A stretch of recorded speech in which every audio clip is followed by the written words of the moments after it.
아멘.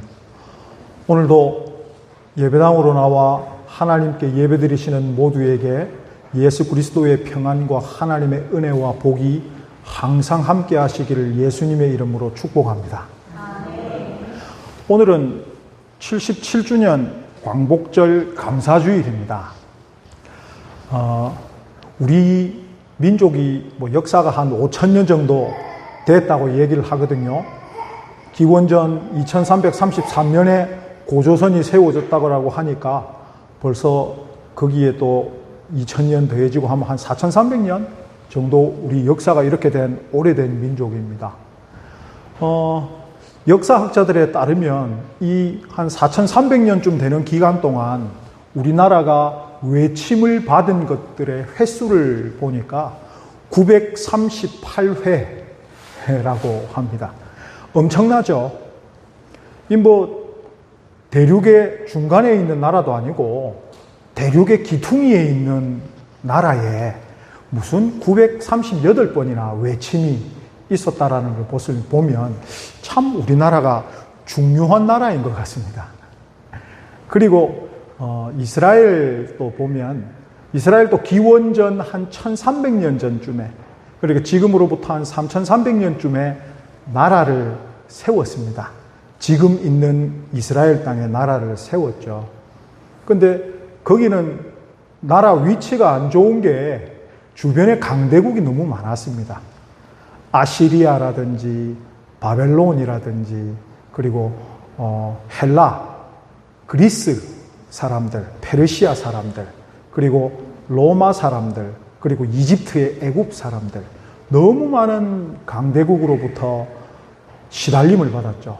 그래서 완전히 멸망한 게 AD 70년, 기원 후 한 70년쯤에 완전히 멸망했습니다. 그리고 나서는 나라를 세우지 못하다가 1948년이 되어서야 지금 이스라엘 땅에 전 세계에 모여 살던 이스라엘 사람들이 모여서 2차 세계대전 이후에 나라를 세워서 이스라엘이라고 부르게 되었습니다. 그런 것을 보면 우리나라나 이스라엘이나 광복이나 해방이라는 단어에 대해서 참 마음의 의미가 더 큰 민족인 것 같습니다. 제가 광복이라는 단어와 해방이라는 단어를 사전에서 찾아봤습니다.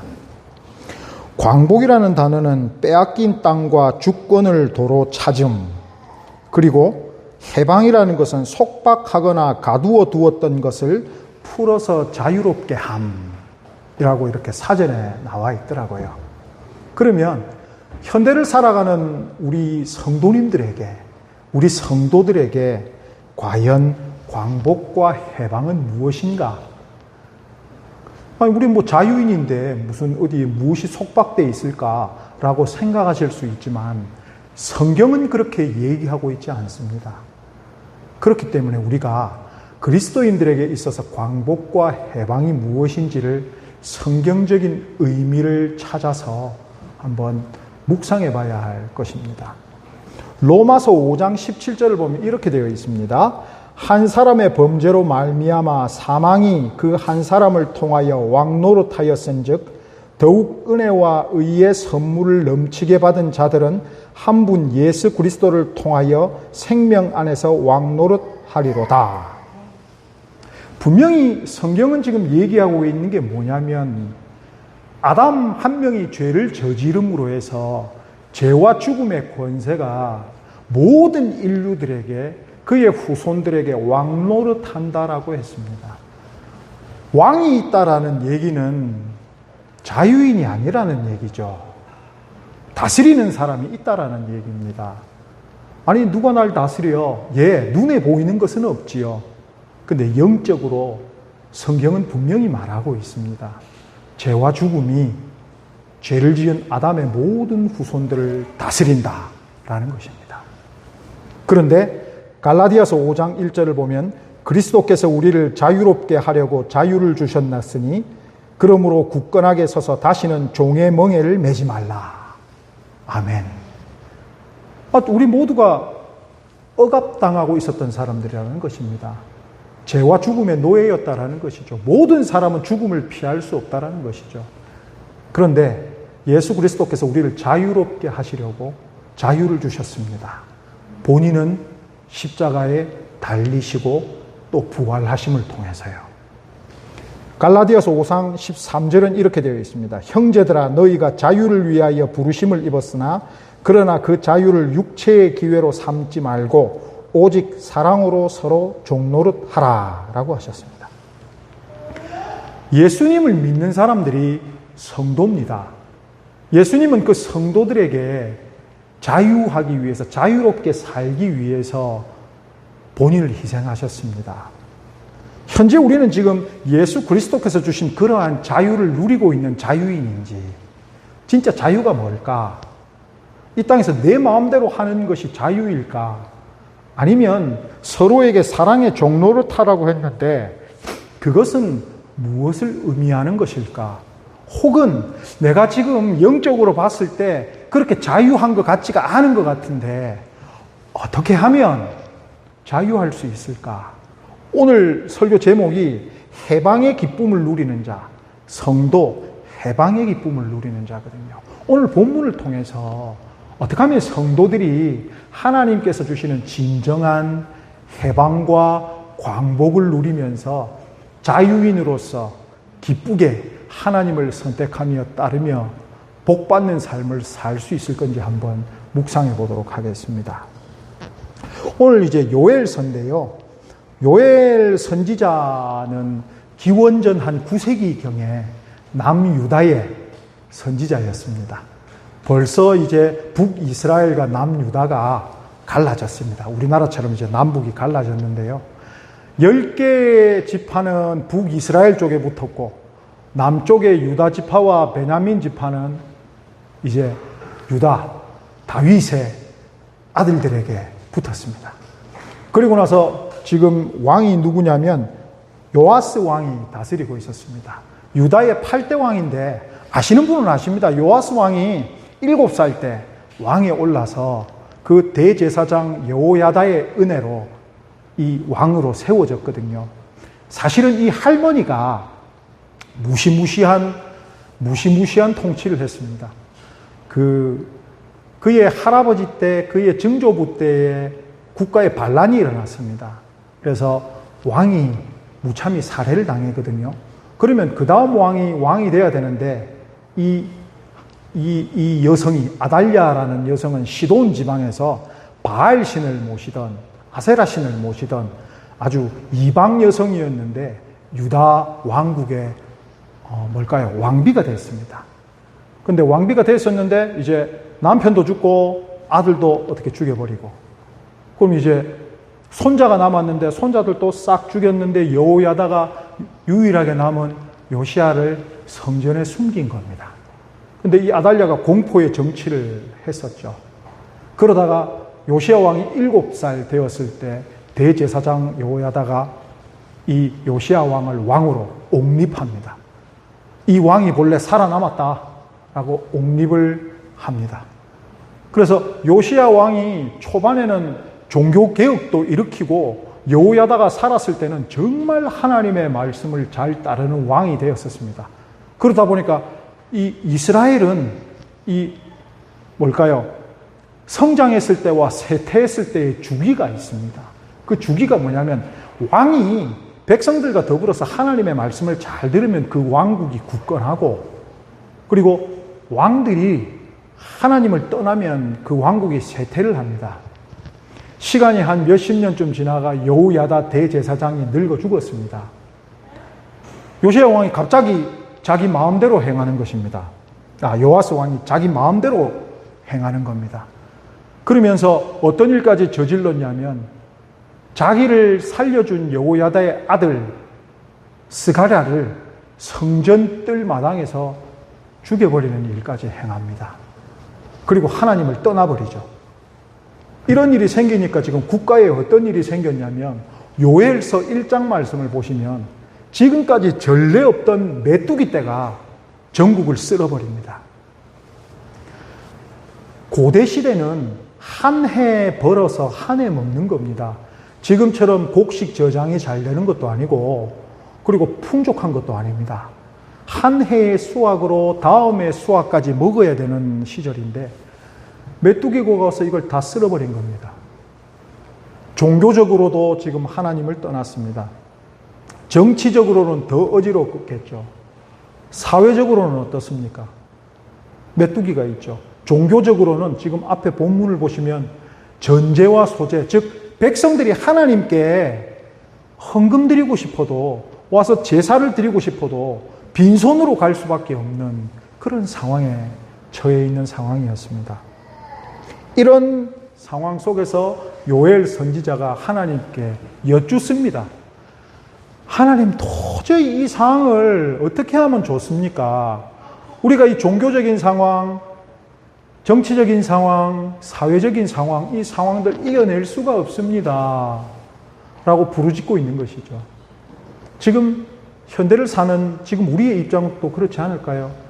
전쟁과 기근, 정쟁과 차별, 폭우와 폭염, 지금 전 세계를 덮고 있는 이슈들입니다. 누군가는 이게 왜 이래 됐습니까? 라고 하나님께 물어봐야 되지 않을까요? 그리고 하나님, 이 방법을 이겨낼 수 있는 유일한 방법이 뭐가 있습니까? 라고 하나님께 여쭤봐야 되는 거 아닐까요? 그거 누가 할 수 있을까요? 우리들입니다. 하나님께서는 그의 종 선지자를 통하여 알려주시지 않고는 일을 하시지 않는다라고 아모스서에 말씀하셨습니다. 그 얘기가 뭐냐면 물어보면 알려주신다라는 겁니다. 하나님, 왜 이런 일이 벌어졌죠? 이걸 이길 수 있는 방법은 무엇입니까? 이게 거시적으로 전 세계에 일어날 일도 그렇지만 개인적으로 작게 봤을 때 자신한테 일어나는 일, 하나님, 왜 이래 제가 하는 일이 잘 안 됩니까? 주변에 있는 사람들에게 왜 이래 지지를 받지 못합니까? 또 하는 일마다 왜 이래 힘들고 답답하고 어렵습니까? 왜 이렇게 요새 하나님을 믿는 일이 재미가 없습니까? 즐겁지가 않습니까? 라는 것들을 우리가 마음속에 가져진다면 하나님께 물어야 되겠죠. 그게 이제 그렇게 물었을 때 하나님께서 대답해 주시는 내용이 오늘의 본문입니다. 이제 오늘의 본문으로 한번 들어가 보겠습니다. 즉 해방과 광복과 자유를 위해서 하나님이 어떤 명령을 요엘을 통해서 이스라엘에게 주시느냐 보면 12절 말씀입니다. 여호와의 말씀에 너희는 이제라도 금식하고 울며 애통하고 마음을 다하여 내게로 돌아오라 하셨나니. 이제라도. 우리는 뭔가가 잘못되면 뭐든 처음부터 새로 하고 싶어 합니다. 그런데요, 인생 새로 살 수 있습니까? 내가 10대 때 못 살았다라고 해서 나이가 30이 넘었는데 다시 10대로 갈 수 있습니까? 없잖아요. 그래서 가끔씩 저는 하나님의 인도하심이 운전할 때 도움을 주는 내비게이션하고 같다라고 말씀을 드립니다. 내비게이션을 보다가 목적지를 찾아가고 있는데 가끔씩 이렇게 내비게이션 음성에 귀를 기울이고 있지 않다가 엉뚱한 데로 갔습니다. 그러면 내비게이션이 틀린 그 위치로부터, 잘못된 그 위치로부터 다시 목적지를 가르쳐 줍니까? 아니면 처음부터 되돌아가서 알려줍니까? 예, 틀린 그 위치부터 목적지를 다시 안내해 주거든요.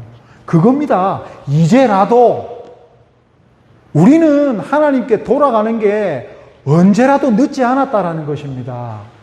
돌아온 탕자가 배고프고 제일 괴로울 때 내가 이 꼴로 집에 돌아가면 면목이 없는데 라고 생각할 그때 돌아가는 겁니다. 지금 바닥을 치고 내가 지금 돌아가도 될까? 내가 하나님한테 잘한 게 아무것도 없는데 돌아가도 될까? 그때 돌아오라는 겁니다. 하나님의 말씀은. 그래서 우리에게 희망이 있는 겁니다. 야, 너 나에게 올 때 적어도 주기도문 100번쯤 하고 아베마리아 한 200번 좀 부르고 그러고 나에게 와. 하나님이 이런 말씀 안 하십니다.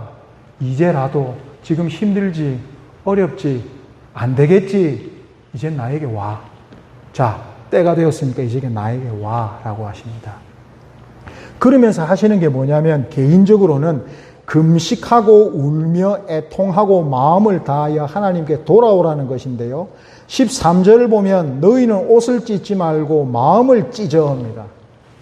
제발 하는 척 좀 하지 말라는 거예요. 회개할 때는 하는 척이 아니라 진짜 마음으로 회개하고 반성하라는 겁니다.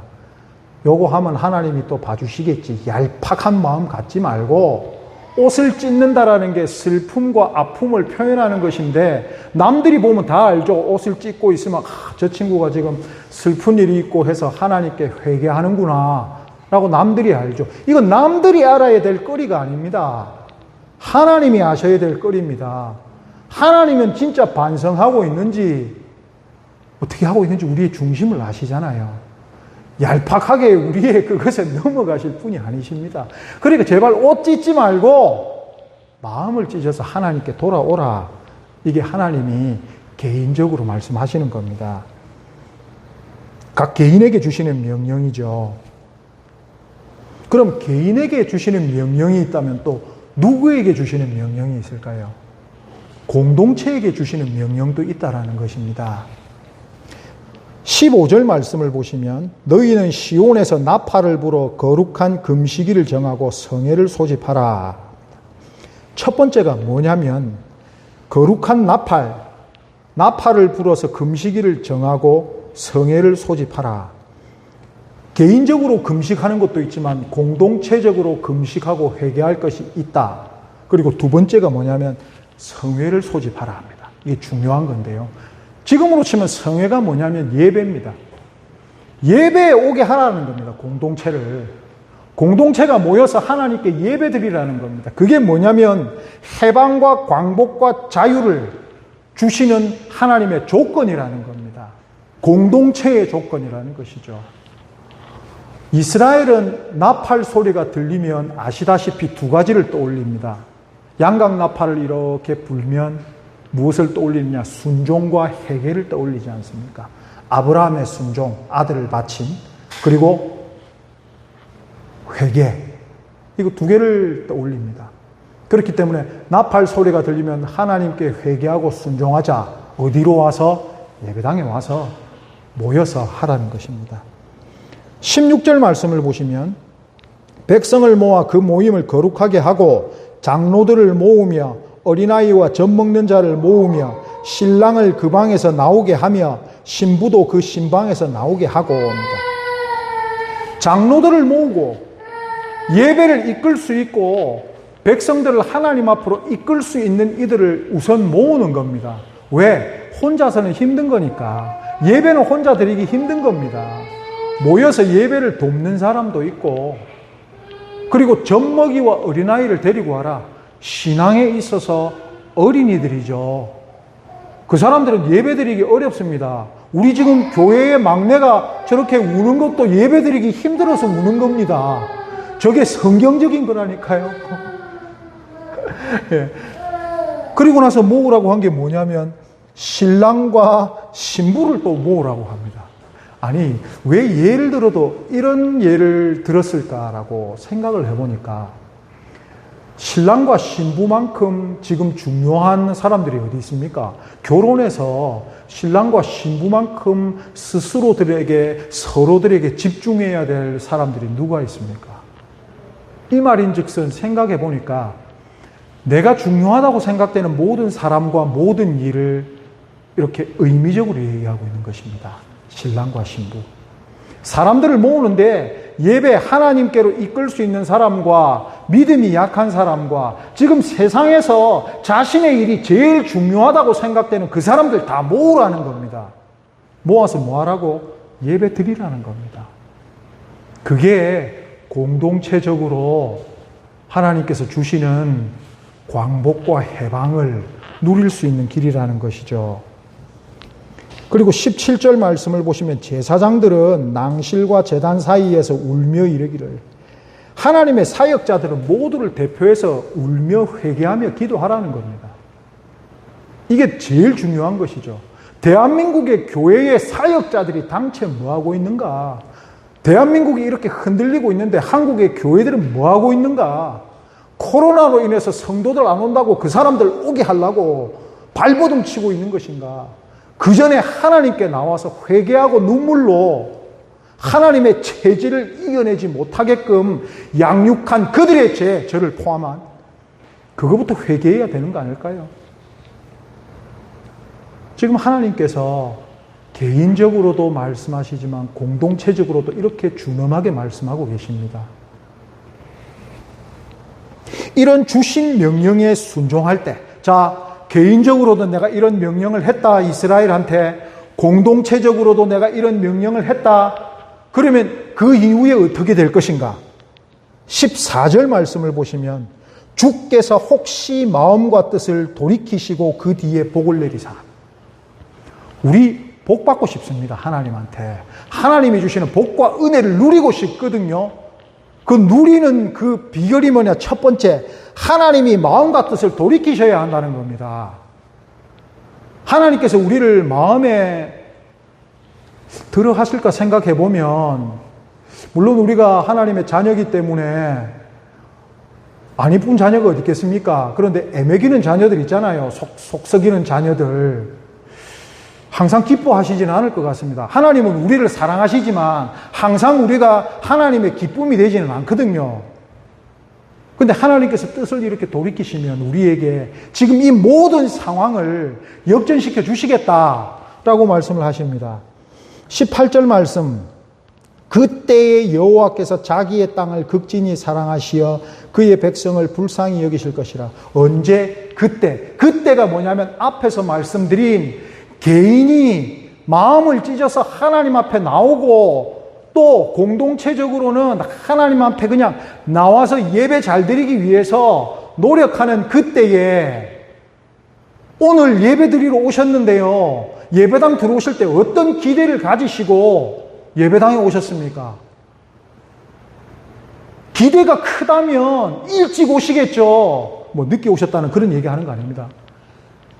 하나님을 만날 기대가 있으면 일찍 와서 찬양하고 그 시간 미리미리 오겠죠. 마음가짐도 다르겠죠. 적어도 뒤에 안 앉으시겠죠. 꾸짖는 거 아닙니다. 앞자리가 비어서 앞에 좀 오셨으면 하고 하는 겁니다. 무슨 기대를 가지고 왔냐 이겁니다. 예배당에. 하나님 만나고 하나님이 나에게 복을 주실 거야. 그런 기대가 있으면 얼굴에 기쁨과 감사와, 물론 마스크를 쓰고 계셔서 얼마나 기뻐하시는 그 표정이 저한테 안 보여서 그럴 수도 있지만 무슨 기대가 있냐 이겁니다. 습관에 따라서 예배당 오고, 주일날 됐으니 오고, 직분 받았으니 오고, 갈 데 없으니 오고. 그런 거는 아까 옷을 찢는 겁니다. 마음을 찢는 게 아닙니다.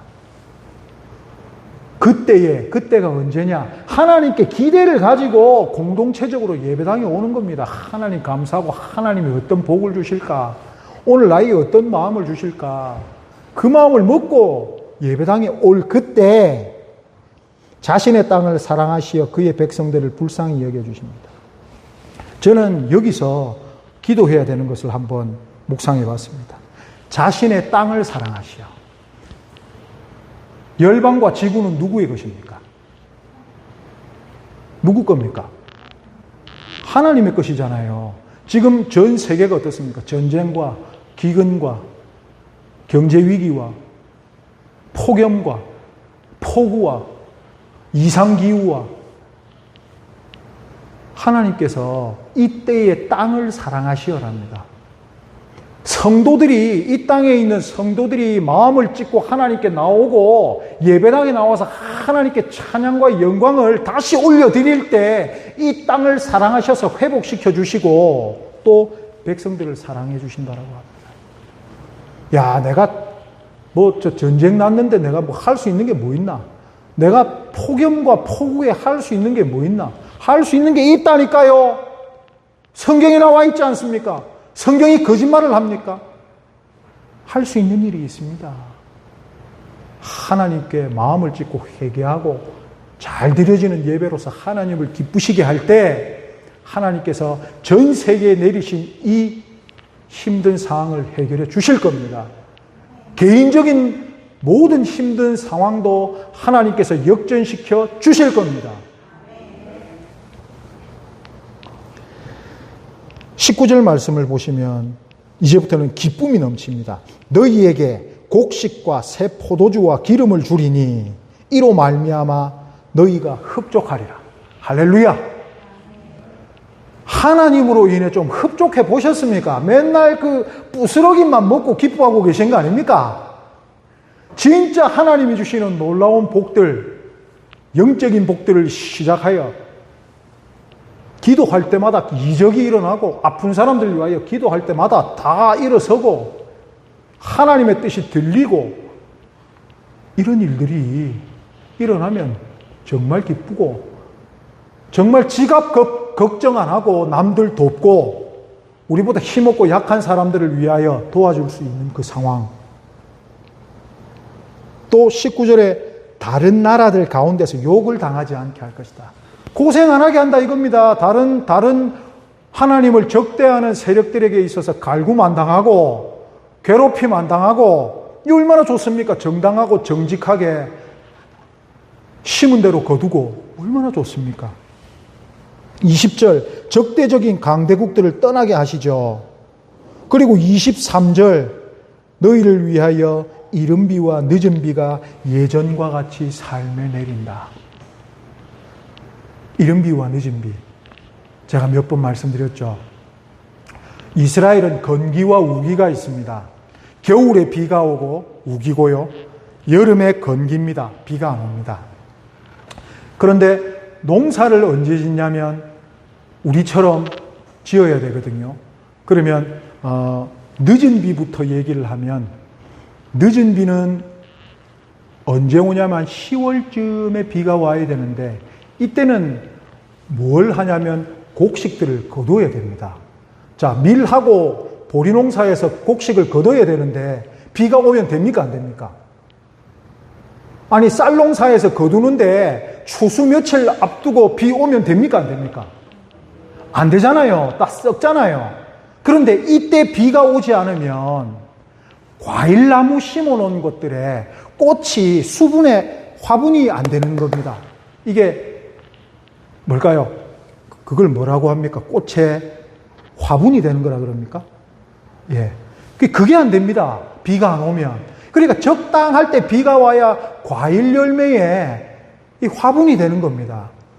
그리고 나서 이제 이른 비는 한 4월쯤에 와야 되는데, 한 2월부터 4월쯤에 와야 되는데, 과일도 마찬가지입니다. 과일 수확할 때 돼서 비 오면 됩니까? 안 됩니까? 과일 당도가 올라갈까요? 떨어질까요? 떨어지잖아요. 그런데 이때 비가 안 오면 농사 짓기 전에 비 안 오면 땅이 갈립니까? 안 갈립니까? 안 갈리거든요. 그러니까 이 늦은 비와 이른 비가 적당하게 안 오면 어떤 농사를 망치든 간에 망칩니다.